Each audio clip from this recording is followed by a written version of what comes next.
জাতীয় থেকে আন্তর্জাতিক, প্রান্তিক জনপদ থেকে নগর চারপাশে ঠিক কী ঘটছে এই মুহূর্তে তা নিয়ে আয়োজন এখন চারদিক।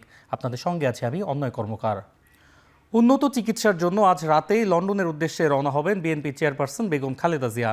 তাকে লন্ডনে নিতে এরই মধ্যে গতকাল রাতে ঢাকায় এসে পৌঁছেছে কাতারের আমিরের দেয়া এয়ার অ্যাম্বুলেন্স। বেগম জিয়ার বিদেশ যাওয়ার প্রস্তুতির খবর জানাতে গুলশানে চেয়ারপারসনের বাসভবন ফিরোজার সামনে আছেন সহকর্মী শাহাদাত অব্র। সরাসরি যাচ্ছি তার কাছে।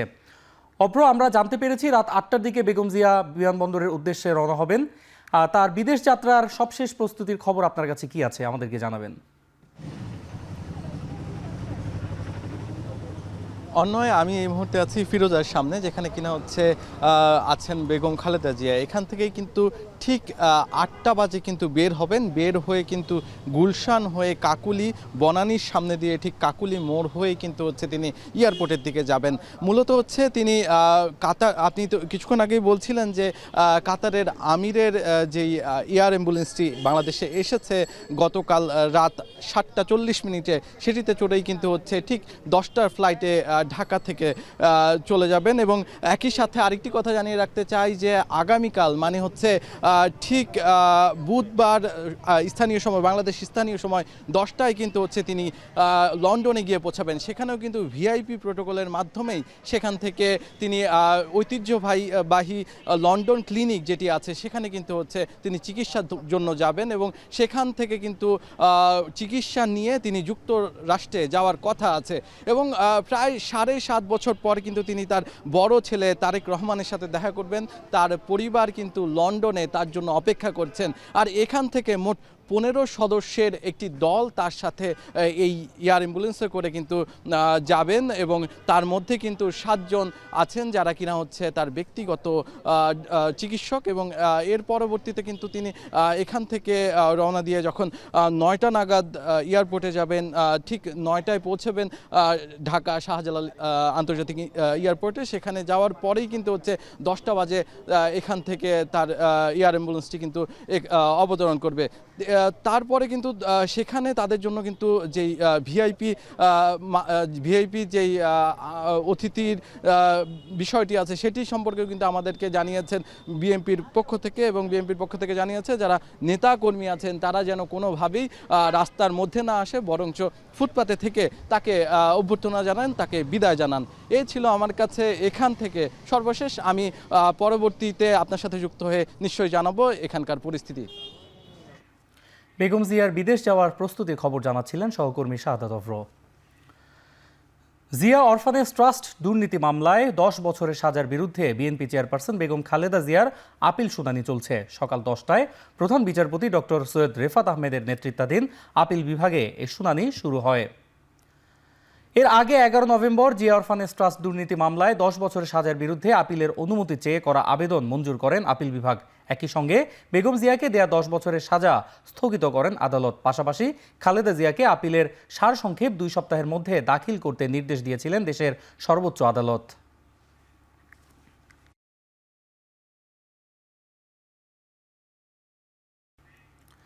দ্রুত নির্বাচনী রোডম্যাপ না দিলে দেশের বিপদ বাড়বে বলে মন্তব্য করেছেন বিএনপির চেয়ারপারসনের উপদেষ্টা জয়নুল আবদিন ফারুক।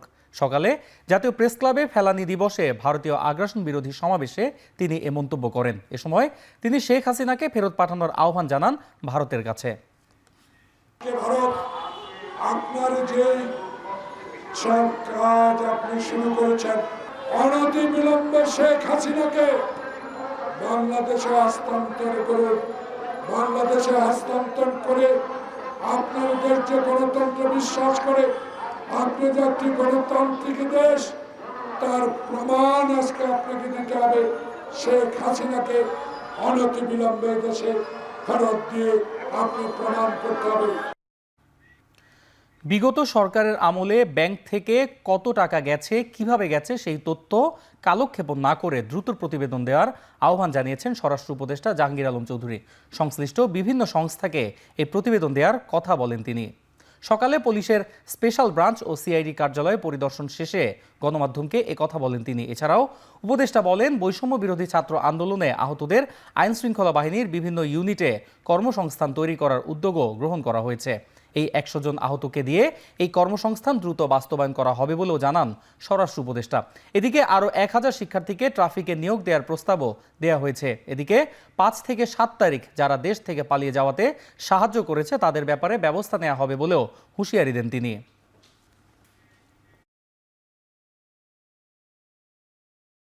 আমাদের এই ডিপার্টমেন্ট, পুলিশ ডিপার্টমেন্ট থেকে আমরা অলরেডি একটা প্রপোজাল পাঠিয়েছি যে যারা আহত হয়েছে তাদের আমরা কিছু যেন আমরা পুলিশে অ্যাবজর্ব করতে পারি, আমরা তাদের একটা কর্মসংস্থানের জন্য একটা ব্যবস্থা করতে পারি। এখন যে সময় আমরা ছিলাম না, আর যে সময় একটা দেশে এইরকম একটা অরাজকতা পরিস্থিতি, সেই সময় তো অনেক কিছু হয়েছে। ইভেন দিয়েও চলে গেছে, এই পার্শ্ববর্তী দেশেই তো সবচেয়ে বেশি বর্ডার দিয়েও চলে গেছে। 5 মাস আগে আমাদের পুলিশের অবস্থা কি ছিল, আমাদের আনসারের অবস্থা কি ছিল, আমাদের অন্যান্য এই যে কি বলে বিজিবি, তারপরে অন্যান্য যে ইগুলি বাহিনীগুলি, এদের অবস্থা কি ছিল, ওর থেকে কি এখন অবস্থা ভালো হয় নাই? সংস্কারের কারণে পুঁজিবাজার খারাপ অবস্থায় আছে, সংস্কার শেষ হলে ভালো অবস্থায় ফিরবে এবং দীর্ঘমেয়াদে অর্থায়নে ব্যাংকের সাথে পুঁজিবাজারের সামঞ্জস্য রাখা হবে বলে জানিয়েছেন অর্থ উপদেষ্টা।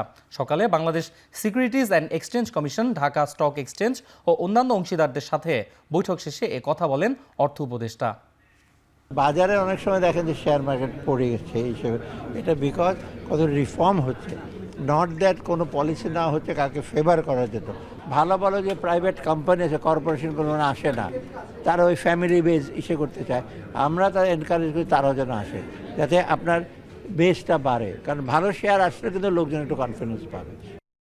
মসজিদের মতো সমাজেও আলেম ওলামাদের নেতৃত্ব দিতে হবে বলে মন্তব্য করে জামায়াত ইসলামীর আমির ডক্টর শফিকুর রহমান বলেছেন, কোরআন ও হাদিসের আলোকে বাস্তব চিত্র তুলে ধরতে হবে ইমাম ও খতিবদের। সকালে রাজধানীর রমনায় ইঞ্জিনিয়ার্স ইনস্টিটিউশনে বাংলাদেশ মসজিদ মিশন আয়োজিত জেলা পর্যায়ে ইমাম ও খতিবদের প্রতিনিধি সম্মেলনে তিনি এসব কথা বলেন।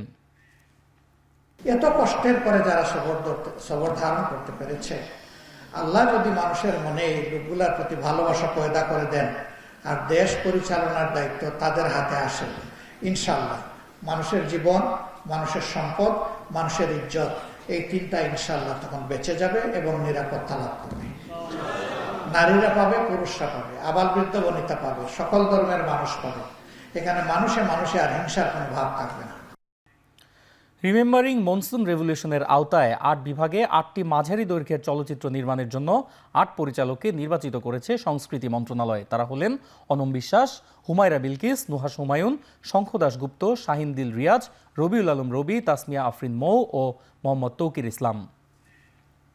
8টা ছবি তৈরি হবে, কিছু হবে ফিকশন, কিছু হবে ডকুমেন্টারি, এবং এটা আমরা স্পষ্ট করে বলতে পারি, আমাদের ফিল্ম মেকাররাও জানে, সরকার তাদেরকে কোনো প্রেসক্রিপশন দিচ্ছে না এবং আমরা চাইও না তারা কোনো প্রোপাগান্ডা ছবি বানাক।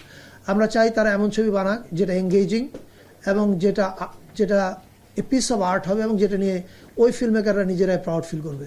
এত বড় একটা বিপ্লব হয়ে যাওয়ার পরে যে 8টা ছবি আমরা বানাতে যাচ্ছি মাঝারি দৈর্ঘ্যের, সেই ছবিগুলো কিন্তু বিপ্লব পরবর্তী সময়ের একটা নতুন কম্পাস বা নতুন দিকে হাঁটার রাস্তা দেখাবে। দেশে ফিরলেন ভারতের কারাগার থেকে মুক্তি পাওয়া 90 বাংলাদেশি জেলে ও নাবিক। সকালে চট্টগ্রামের পতেঙ্গায় মালিক পক্ষের উপস্থিতিতে তাদের হস্তান্তর করা হয়। এর আগে রোববার খুলনায় হিরন পয়েন্টে জেলে ও নাবিক সহ ফিরিয়ে দেওয়া হয় জব্দ হওয়া ফিশিং ট্রলার। সাথে প্রত্যাবাসন প্রক্রিয়ায় ফিরিয়ে দেওয়া হয় বাংলাদেশে আটক ভারতীয় 6 ফিশিং ট্রলারের 95 নাবিক ও জেলেকে। তবে বেশ কিছু জেলের অভিযোগ, আটক ভারতীয় জেলেদের ছাড়াতেই বাংলাদেশি সীমানায় অনুপ্রবেশ করে 2 জাহাজকে আটক করে ভারতীয় কোস্টগার্ড।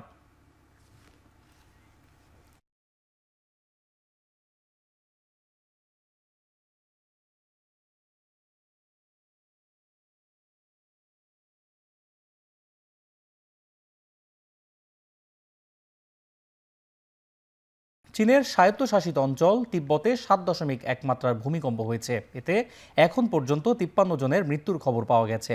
তিব্বতের দ্বিতীয় বৃহত্তম শহর শিগাৎসের কাছে এই ভূকম্পনে কেঁপে ওঠে নেপাল, ভারত ও বাংলাদেশ।